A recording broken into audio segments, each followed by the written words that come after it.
Hey everybody, this is Paige from Mosaic Moments, and today I am doing a demo on the splits die set.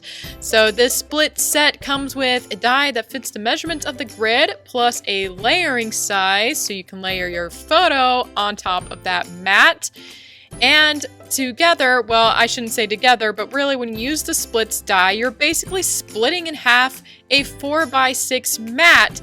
So if you find a plain 4x6 mat to be boring, this is a great die to use to make it more colorful. Plus it comes with the layering size, so you can actually fit 2 photos on that same mat if you wanted to. So I'm going to show you how to use these today. Let's get started.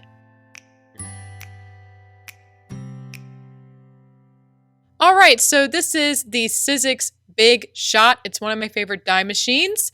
And I have a piece of paper here that I cut kind of in the same shape as the splits die. I put the splits die on top of the paper and then cut around it. And as you can see, I have my die on top of the paper here, and I have the die at an angle because we find when you put the dies through the machine, it cuts better than if you're placing it straight through. Then it kind of has to force that pressure down a little bit more. And as you can see, it was a super easy cut. So it's a very big die, and so I'm going to show you again. This is going to be the second half for the same 4x6 mat size, we'll say. So again, I'm putting my die in at an angle and I roll it through, and it's really easy. So this is a very easy, simple die to use, and it's great for those 4x6 photo backgrounds.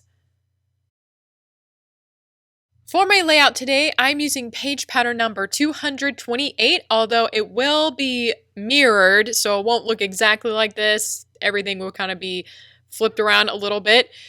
But you can find all the page patterns on mosaicmoments.com/patterns. And basically you can use any page pattern with this large purple rectangle. So if you want to use the splits die, look for the patterns with the large purple rectangle. And what you can do is at the top of the pattern gallery, you see a little area where there's different die options you can choose, and you can choose die set B. So look for die set B. Click on that, and then a bunch of patterns that use that set will come up. So that is one way you can find those patterns really easily. So most people look at this particular page pattern and think it looks a bit boring and you can't really do much with it, especially since you're using the grid paper. But with the splits die, you can get more of an interesting look with this pattern because your backgrounds will have 2 colors, but also with the splits die, you can fit 2 photos on each space if you would like. So consider using pattern number 228 because you may end up liking it for this die. So now I have my grid paper, and I'm going to start placing the splits die cuts on top. First, I'm gluing it down with Re-positionable glue. I'm placing it in each corner and in the middle.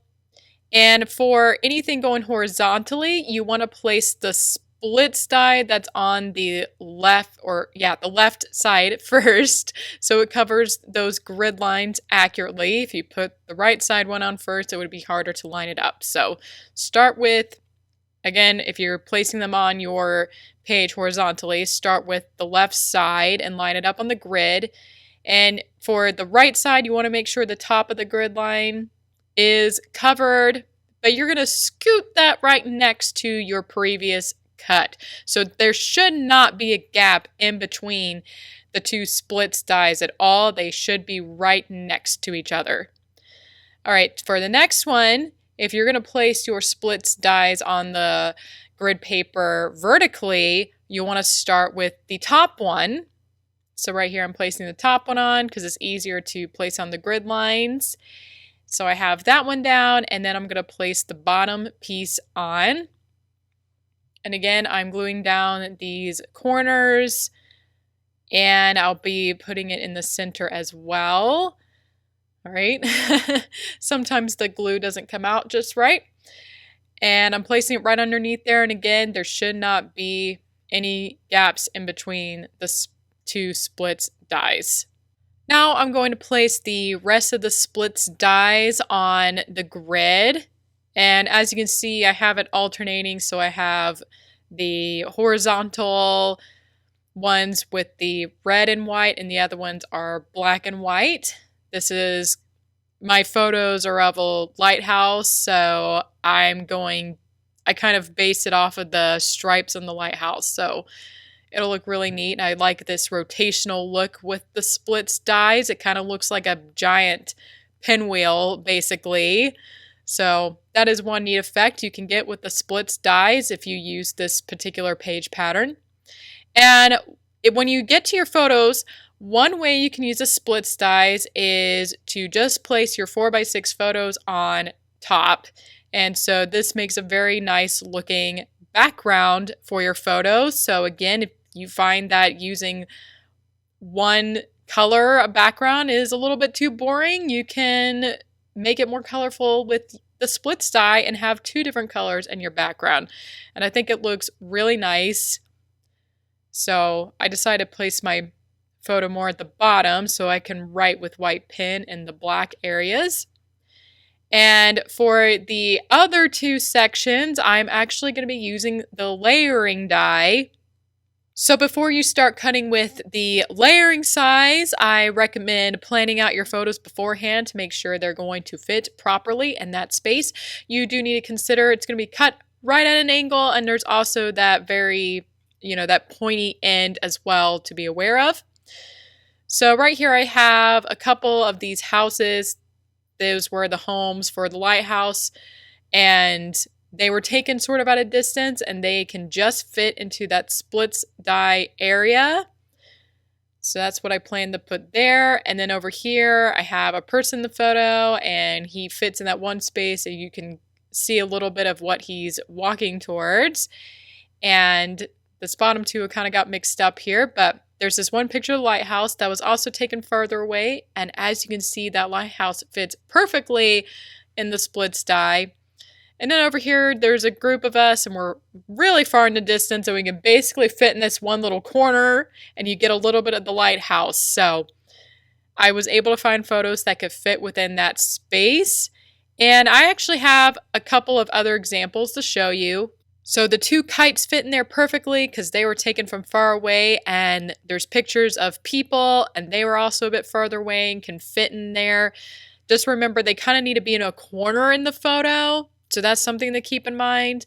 This one also used people, but she's really cut through, so I don't recommend cutting through people's faces mainly. And same over here, there's a portrait, they're sliced through. And then there's a detailed shot in the bottom corner, and it doesn't really matter if we split that. So now I'm going to start cutting with the layering splits die size. And it is going to be a pretty tight cut. If you need, use washi tape. I am not using washi tape. I've had a lot of practice, but you may want to make sure that die is not going to shift at all, because it could easily cut over the photo and then you'll lose a little, it'll be a little bit shorter than you want it to be or something. So double check to make sure that blade, the cutting blade, well, it's not really a cutting blade, but the part that cuts into the photo is actually on top of the photo and not going past the photo. So I always flip it over. I've been showing it in the video. I flip it all over to make sure the blade is sitting inside the photo to cut it properly.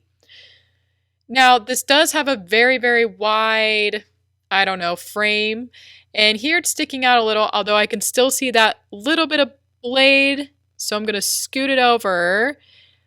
And a little bit of that die is poking out, but that's okay because that's not the blade part. So that's the important thing. If it pokes out just a little bit, it's okay. The main thing is to make sure that the cutting portion is sitting over your photo. So if the little bit of the metal part pokes past your photograph, it's fine. And here, this one's going to be pretty easy to cut. It's nice when the subject is placed well for your die. So that's the main thing, is you want to make sure that whenever you use the layering splits die, that the subjects in your photos are in one of the corners you're going to cut into.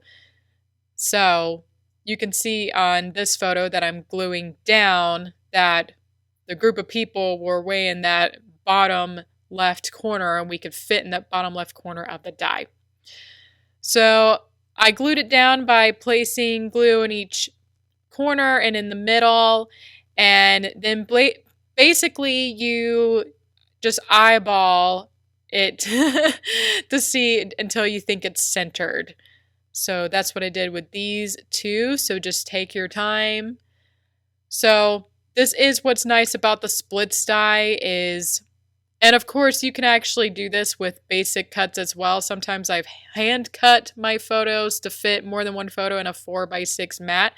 But of course the splits die makes it so much easier because the die is already measured, or at least the layering die is already measured to fit within the space. So again, one 4x6 photograph and these spaces may seem kind of boring, but with the splits die you could fit 2 in, and in this case I could fit even more, although I decided to keep 2 of the photos whole because they were a lot bigger.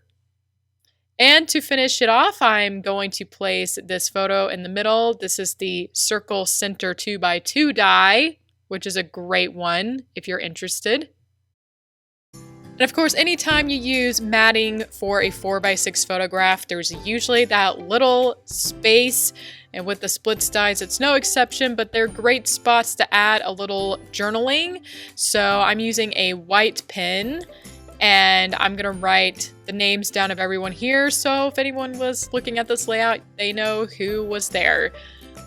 So this is one idea. There's other ways to fill in that space of a 4x6 mat, but it is a nice little space to add a little bit of journaling. In this case, I'm writing down the names, but you can also write down the date and location, or just maybe a little short memory of what happened. So this is a great way to finish off a layout. And like I said, even though your photo won't be exactly centered in a 4x6 mat, you do have that little bit of space to add journaling, which is really nice. Alright, we have reached the end of today's video, but this is how the whole layout turned out. I really like the splits die because, like I said, it gives my page, which I told you the page pattern is kind of boring, but with the splits die, it becomes a lot more interesting and there's more color, and I was able to add more photos than if I just put 4x6 photos on a layout like the page pattern shows, basically. Anyway, if you enjoyed watching this demo of the splits die, be sure to give it a thumbs up, and also don't forget to hit that subscribe button to see more future dies.